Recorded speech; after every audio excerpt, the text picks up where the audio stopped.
De una. Bien, buenas noches, señores. Bueno, vamos a continuar con la clase.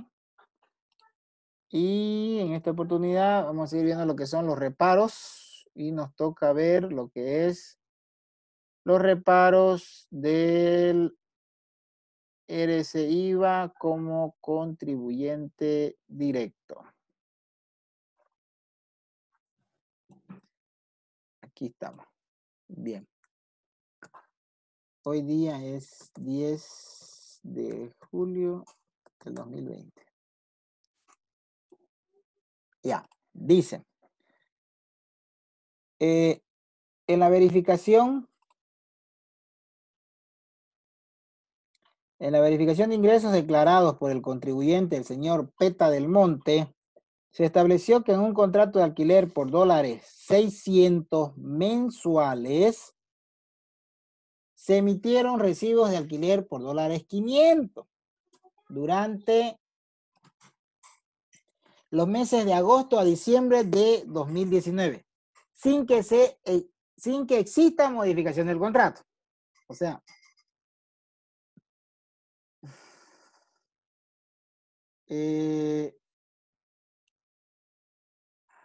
van a disculpar, voy a apagar mi cámara porque mi internet está medio lento, ¿ya?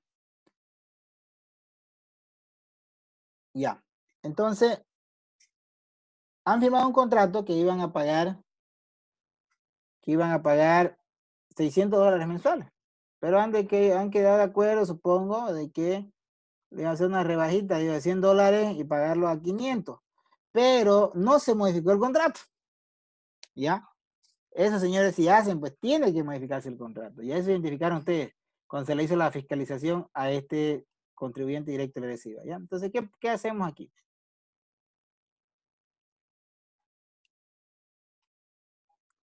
Siguiente, el reparo al señor Peta del Monte.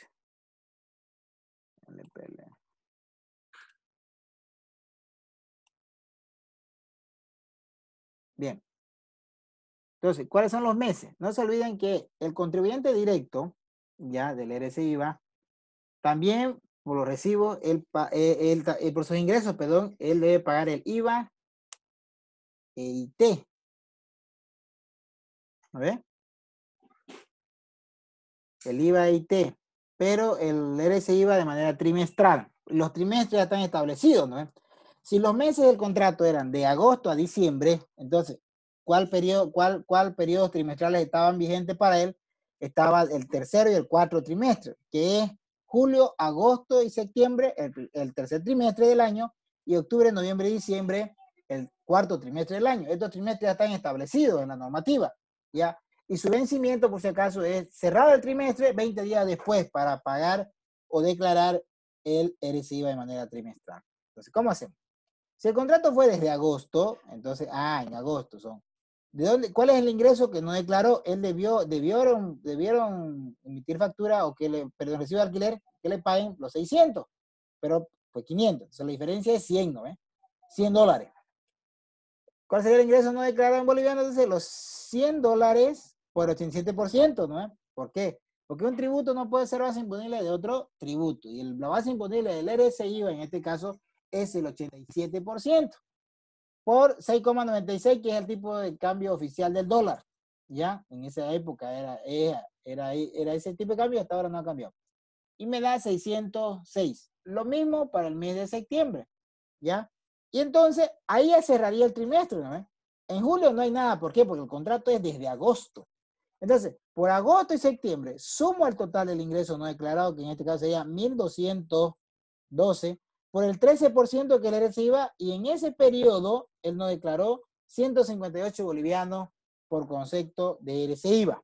Y este en realidad sería el reparo. ¿Ya? Esto de aquí en realidad sería el reparo. ¿Ya? Ese en realidad sería el reparo. ¿Ok? Entonces, por ese trimestre. Ahora, el tercer trimestre, que es octubre, noviembre y diciembre, igual el ingreso no declarado es 100 por el 87%, 606 por cada mes. Sumado a los 3 meses me da 1.818, por el 13% me da 236. ¿Por qué no lo sumo, señores? Porque se debe de pagar esto. Cuando usted termina la fiscalización, le van a declarar al contribuyente por periodo, señores. Y su periodo es trimestral. Por lo tanto, en este caso, el tributo emitido va a ser 158 para ese trimestre y para el siguiente trimestre es 236. Y en base a ese tributo emitido, pues ustedes van a calcular la deuda, la deuda tributaria o el adeudo tributario, dependiendo de qué instancia pague el contribuyente, ¿no ve? Para calcularle, ¿ya? Entonces, por eso es que se hace por periodo. Pero aparte de ello, yo le decía inicialmente, también este contribuyente, él paga el IVA y el ITE, ¿no? Por lo tanto, pues también hay que reparar el IVA y el ITE, ¿sí? ¿Ya? Ahora, ¿de qué meses? Como este ya no es trimestral, es mensual, de los meses efectivamente del contrato, de agosto a diciembre. Entonces, ya agosto, septiembre, octubre, noviembre y diciembre. ¿Qué importe? ¿Cuál es el importe no declarado? Los $100, pero en este caso, el 100% es la base imponible, ¿no es? Serían los 696 para el IVA, los 696 por el 13%, cada mes serían 90 bolivianos. Para el IT, los 696 por el 3%, 21 bolivianos. Entonces aquí, por ejemplo, para el cálculo de la deuda tributaria o adeudo tributario, sería por cada uno, por periodo, ¿no ves? Por periodo.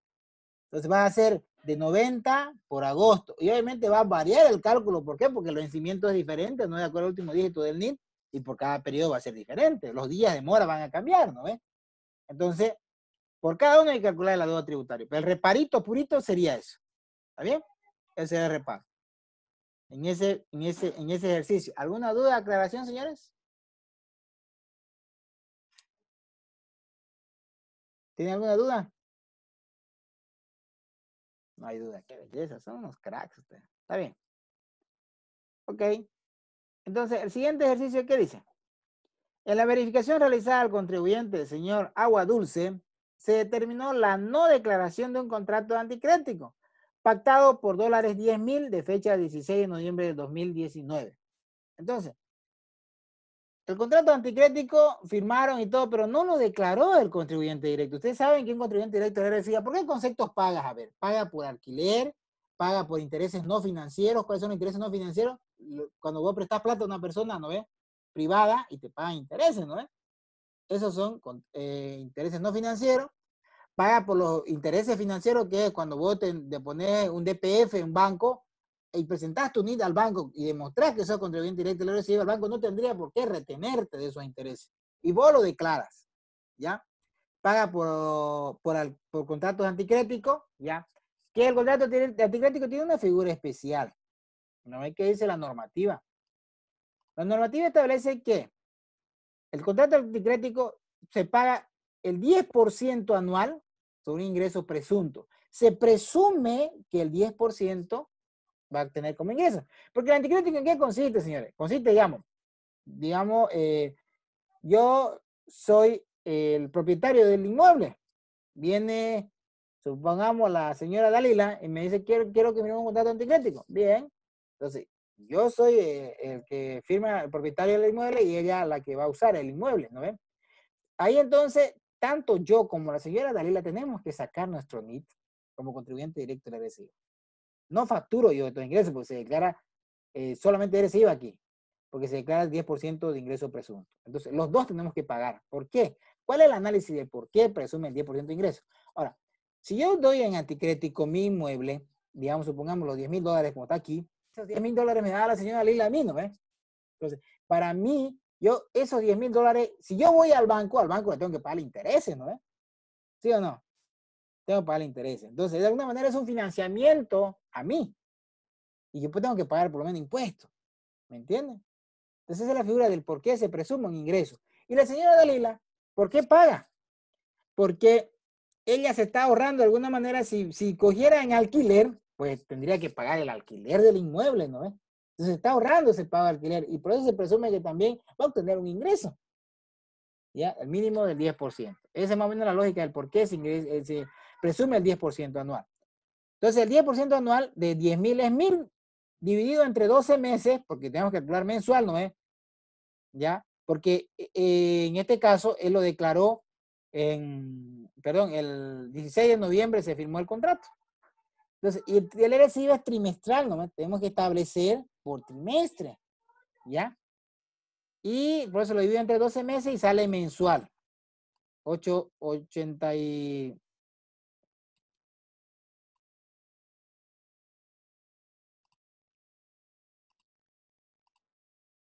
Bien. 88,33%. En estos cálculos, señores, les aconsejo hacer con todos los decimales. Y redondearse recién al último, ¿ya? Entonces, el trimestre, como es en noviembre, sería el trimestre, entonces, octubre, noviembre y diciembre. Ese es el trimestre, el periodo fiscal. Pero en octubre no hay nada, porque se firmó en noviembre, ¿no? Entonces, ¿qué hago? En noviembre, por ejemplo, como es determinado mensual, 83,33, lo divido entre 30, multiplico por 15, porque del 16 al 30 de noviembre son 15 días, ¿no? Entonces me sale 41,666 por 6,96, el tipo de cambio me da 290. ¿Ya? Y lo mismo hago en diciembre. Pues en diciembre ya no divido entre 30 ni multiplico por nada. ¿Por qué? Porque esto es mensual. Ya acá hemos dicho que 83,33 es mensual. Directamente lo multiplico por el tipo de cambio, que es 6,96. ¿Vale? Y me da 590. Sumo los dos, los 290 más 590 me da 870. Y ese es mi base imponible o mi ingreso no declarado del trimestre. Lo multiplico por el 13%, que es la alícuota del RSIVA, ¿ya? Y me da el RSIVA de este contribuyente en este trimestre, me da 113. Consulta, aclaraciones, menos chisme. Dice, buenas noches, yo tengo una consulta. Dale. Para tanto de la parte como del propietario y como del el que va a adquirir el inmueble, tienen que tener sí o sí NIC para poder aplicar esto de aquí que está en la normativa. ¿Qué pasaría si no aplica? No, pues si no tienes NID, no te pueden fiscalizar, pues te tienes que pagar impuestos. Sí o sí debe tener NID, ambos.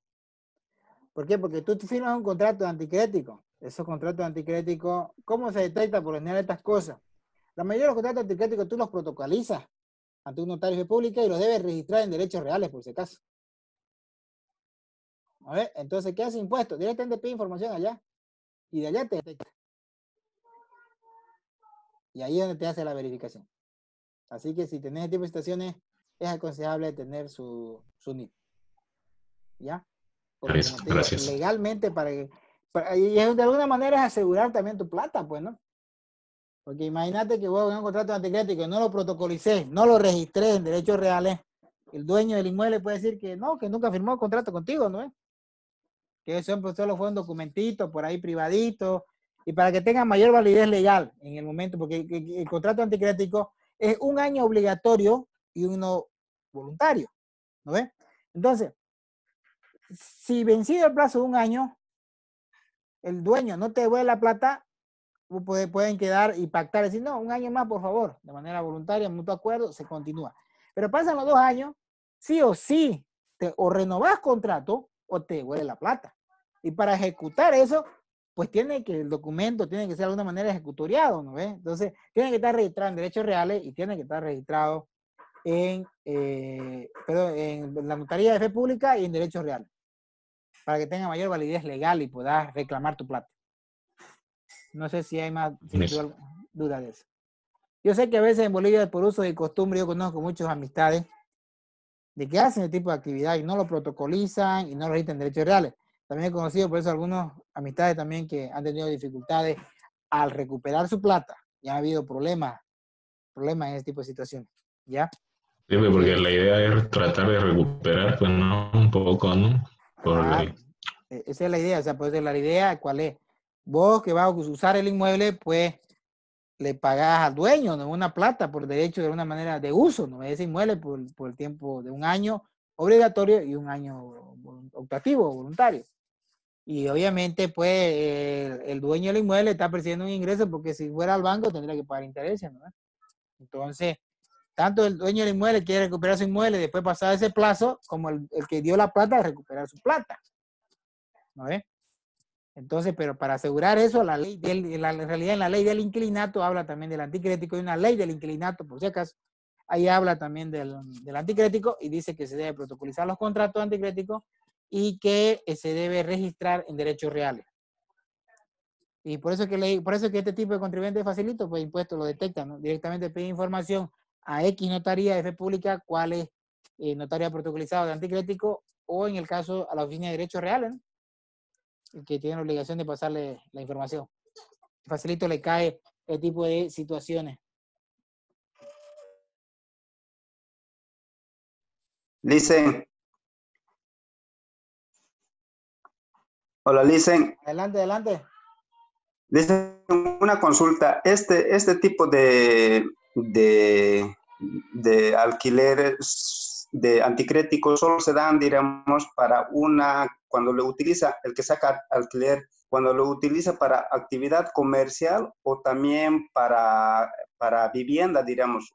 Por ejemplo, yo tengo 3 camaradas que agarraron anticrético Garzonier, ya 8,000, 9,000 dólares. Pero en ningún momento ellos, digamos, no sacaron el NIT, nada de eso. Entonces, en este caso, digamos, sería nomás un contrato privado que han hecho entre el dueño y ellos, digamos, ¿no? No sería legal.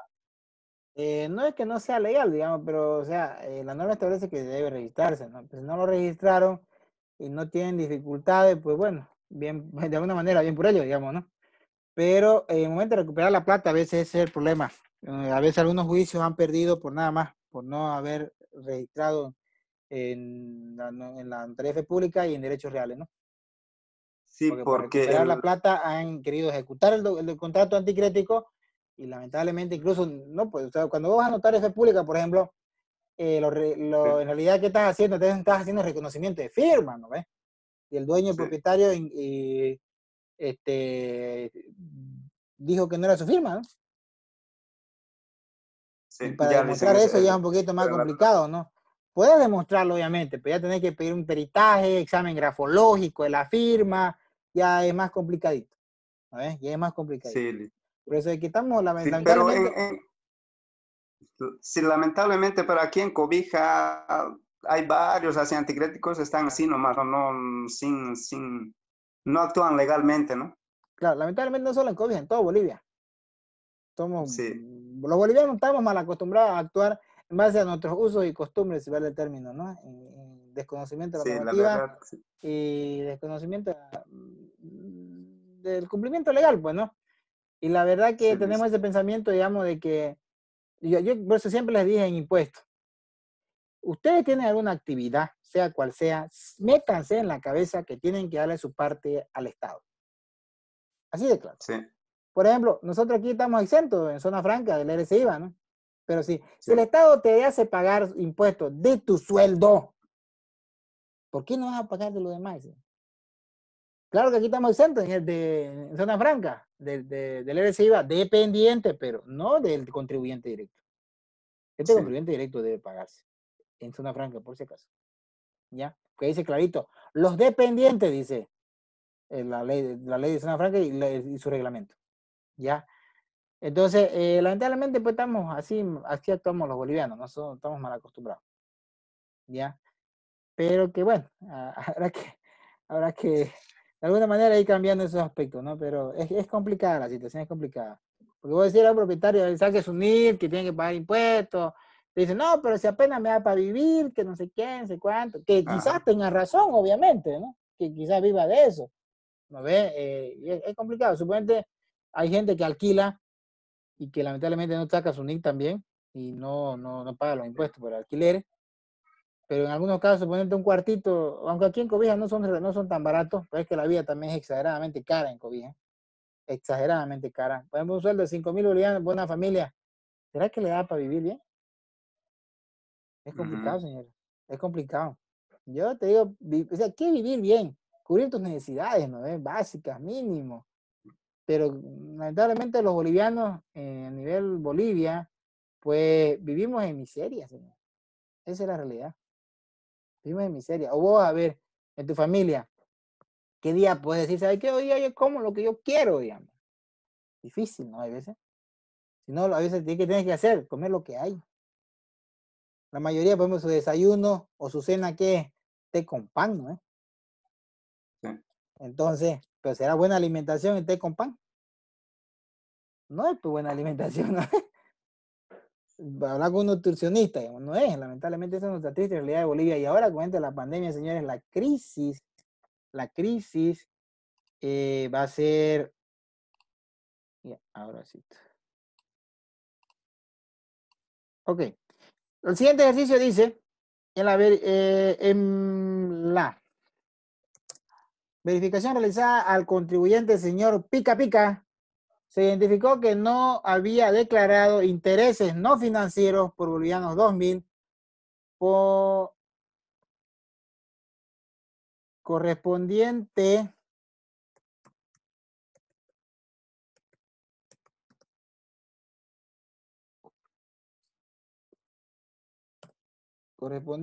al mes de noviembre de 2019. Muy bien. ¿Qué reparos tenemos que calcularle al señor Pica Pica?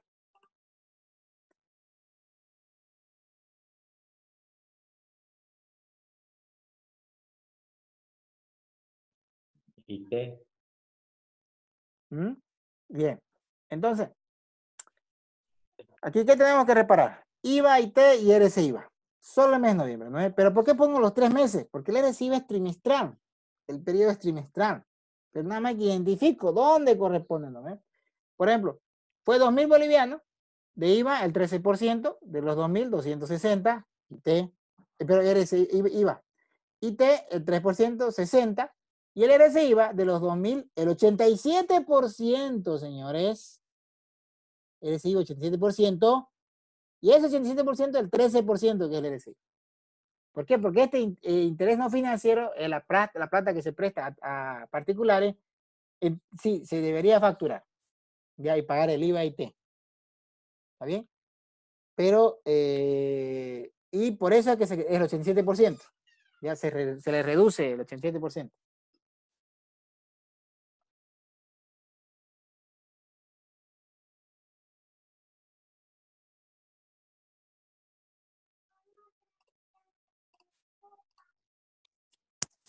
Ya. Entonces, por eso, señores, sobre el 87%. Entonces, tengan cuidado. Los ingresos de un contribuyente directo, el RSIVA, que graban el IVA y T, solo el RSIVA sobre el 87%. ¿Cuáles son? Intereses financieros, perdón, intereses no financieros. Porque los intereses financieros no, es el 100%, porque intereses financieros, si vos recibís, vos no vas a facturar esos intereses tampoco. No le vas a facturar al banco. No le facturas al banco. Solo declaras IVA, el 100%. Intereses financieros. Con esos intereses, ¿a qué me refiero? De tus cajas de ahorro que tengas, de tu DPF que tengas. Pero repito, para que no te des cuenta el banco, tú tienes que ir al banco y demostrar que eres contribuyente del IVA, tu NID, etcétera, y asumir la obligación de que tú lo vas a declarar. ¿Está bien? Eso tienes que hacer para que no te des cuenta. Si no, el banco automáticamente te va a descontar. ¿Ya? Alquileres, que se emite recibo de alquiler, que es una nota fiscal, el 87% igual. Y el anticrético es el 100%, ¿no? O sea, perdón, sobre el monto del 10%, y de ese 10% ya se calcula sobre ese monto el RSIVA, ¿no? Cuidado que en el examen yo le dé en boliviano y me digan, le dé un anticrético, supongamos, de 50.000 bolivianos, y me digan, ay, no nos enseñó en boliviano. No puede. Simple lógica, ¿no ves? Si te doy en boliviano, ya te lo estoy dando la base imponible en boliviano, señores. Ya te lo estoy dando en boliviano. No tenés que multiplicar por 6.96, porque multiplicar 6.96 es porque es dólar, ¿no ves? Digo que me digan, ay, qué tramposo. No es tramposo, es solamente que ya te lo estoy haciendo más fácil si te lo doy en boliviano directo. Ya tenés que convertir a boliviano.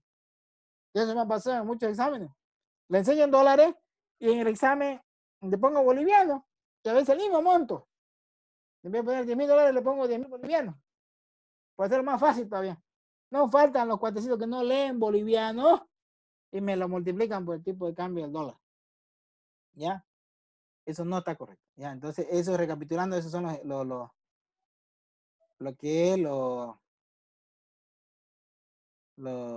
contribuyentes directos del RSIVA. ¿Ya? No sé si tuvieran alguna duda. ¿No hay duda, señores? Listen, buenas noches. Buenas noches. Listen, me da vergüenza preguntarle, pero lo voy a preguntar. No tiene por qué tener vergüenza. Listen, desde hace rato que le quería preguntar esto. ¿Esos reparos se contabilizan? Ya, te explico. En realidad vos tenés que poner el caso como si fuera servidor público del Servicio de Impuestos Nacionales. Vos sos la fiscalizadora, así le llaman a las personas que hacen auditoría tributaria. Entonces, los fiscalizadores o los servidores públicos del Servicio de Impuestos Nacionales piden la documentación al contribuyente. El contribuyente brinda la información y él revisa esa documentación del contribuyente, que dependiendo de qué tipo de contribuyente estemos hablando, y ya. Entonces, en base a eso, él revisa y determina qué reparo. El reparo en realidad es identificar observaciones y qué reparar. A ver, ¿cómo te explico? En una moto, la moto se frega. Vos lo llevas al mecánico. El mecánico identifica cuál es el error o lo que está mal, ¿no ves? La falencia, la observación. Cambia la pieza, lo arregla y queda bien la moto, ¿no ves? Es lo mismo aquí. ¿Qué hace el fiscalizador? Identifica el error, la observación, el incumplimiento y cuando el contribuyente paga, pues ya arregla su conducta tributaria al contribuyente, repara su conducta tributaria. ¿Ya? Esto hace el Servicio de Impuestos Nacionales en una auditoría tributaria. El Servicio de Impuestos Nacionales solamente emite documentación para que el contribuyente pague estos impuestos.